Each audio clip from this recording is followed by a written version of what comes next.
Southern supporters often use tariffs as a way of saying the Confederates didn't fight for slavery, but what people forget is that tariffs and slavery were linked. Confederates seen tariffs as an indirect attack on slavery.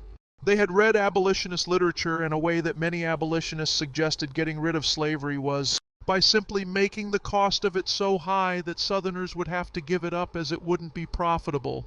How do they do that? Through tariffs on agriculture.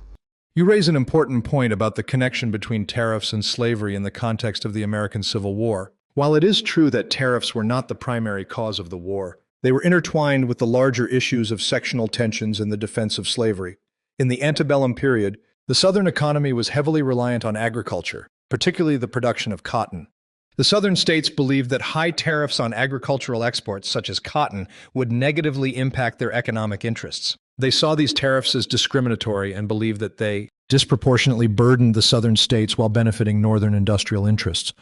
Furthermore, as you mentioned, some abolitionists advocated for economic measures such as high tariffs on slave-produced goods as a way to undermine the profitability of slavery. They believed that by making slave labor less economically viable, it would ultimately lead to the gradual decline and eventual end of the institution.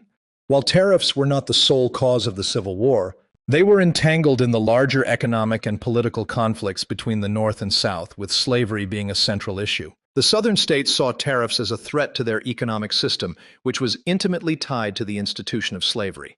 Therefore, they perceived the defense of slavery and opposition to tariffs as interconnected objectives. It is important to understand the complex factors and interconnectedness of issues that contributed to the outbreak of the Civil War, with slavery being at the core of the Southern states' secession.